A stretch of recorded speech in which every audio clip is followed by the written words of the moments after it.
Well, just another quick update on the Bobcat ct2540 tractor. It has, how many hours now? Let's turn the key.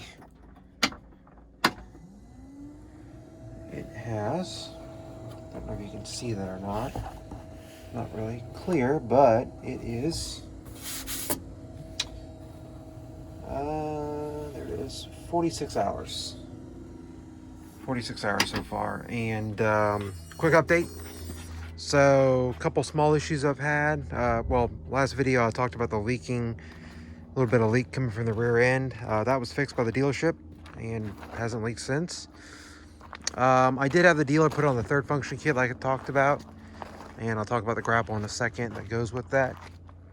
I don't know who put the kit on at the dealer, but maybe they didn't know what they were doing, or different kind of hydraulic fittings. When I first used it, there was quite a bit of oil coming out from the fittings here.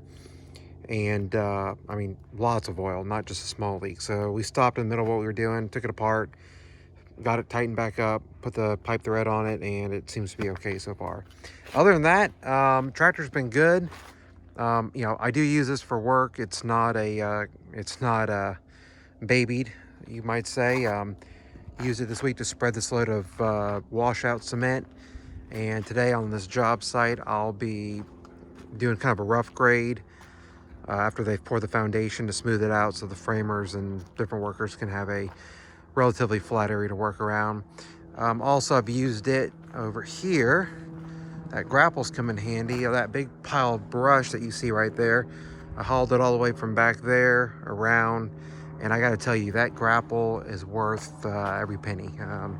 If there's one attachment you need for a tractor, I'm convinced it's a grapple. If you do any kind of trash, brush, large bulky materials, I had a pile of trash in the trailer that I hauled from a job site, grabbed it with a grapple, pulled it off the trailer, backed off, and this tractor does have enough reach that it will reach up into that big 40-yard container, so it'll load a small dump truck or a big box like that, no problems. So it's at that size where it'll do some real work, but it's also compact enough. You know, it's getting through the trees out here with no problems. Grapple, I purchased this through Armstrong Ag out of Brenham, Texas. I think I paid around $1,600 for it new. It works great. It's got a lot of compression force. I mean, it crushed a bunch of stuff that I had in the jaws, no problems, which I'm surprised because the pivot point of the hydraulics seems like it wouldn't have a lot of torque this far out, but it does. As you can see right now, I have this probably 10 to 12 foot long log in it. It's I don't know, 8-inch log, give or take 8 to 10 inches around. It's solid. It's not light. I'm going to take this to my house and cut it up for firewood or whatever we want to use it for. It's a good log, good solid log, and it's not light. It probably weighs, a good 400 pounds, I'd say, and this tractor picked it up, no problems. That grapple's got these sharp tine ends on it that, in my opinion, are almost too sharp, but you can see there, they bite into the tree and they hold it. It's not letting go. My only complaint with this grapple, if you buy one, again, this is Armstrong Ag out of Brenham, Texas. For the price, the finish quality on it is not great. You can see here the weld work. I don't know if they use a stick burner or a flux core welder. Lots of slag on the inside here. I don't know if you can see that. Paint looks like they just slapped it on with a brush. I didn't complain too much about it. I mean, at the end of the day, it's going to get beat up. It's going to get used. Again, I bought this tractor and all these attachments for work and use them on my property, but on the job site, you know, it's going to get scratched, dinged. But, you know, it was this or a skid loader. This was a third of the price of a capable skid machine. Obviously, it can't do what a skid can, but it can do things that a skid can't, namely not tear up yards and destroy stuff, and it can fit in spaces that a skid can't. And the trailer's rated for 14,000 pounds, but this pulls a lot easier. It's a much lighter machine. You know, again, the price. The only other problem I had, if you get this tractor and they install the third function kit for you, they're going to use the skid loader style quick attach, the flat face couplers, which I like. when I ordered this from Armstrong, either I made a mistake or maybe I told them to put it, I don't remember.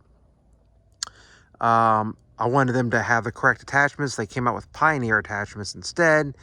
So I had to run over to Hose Tech and get 2 new couplers. That was about $100. Not a big deal, but got that figured out. It's on there. But like I said, it works really well. You know, barring any finish work, it crushes really well. It picks up way more than you would expect. Other than that, tractor's been good. You know, it's being used. It's been used hard, and it's held up remarkably well so far.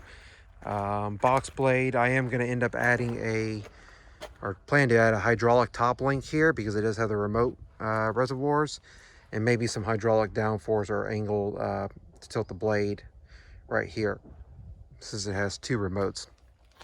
Other than that, I did break a tooth off on the box blade. Again, not a huge deal. I know these can be replaced.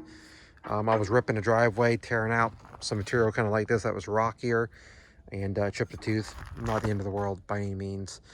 Added, that's the spot they give you on the factory for your road hazard. I don't necessarily prefer it there, but I get it. There's really no other place back here because this rear window tilts out, and if you had it here, it blocked the window. Other than that, so far it's been a good tractor. No complaints. AC, heat. It's been cold the last few days here, at least for Texas. Some days in the mid to low 40s. And once the engine heats up, heater works great. I mean, it'll cook you in there. So no complaints. And I'll check back again probably in another 20 to 30 hours, give you all another update. Have a good one.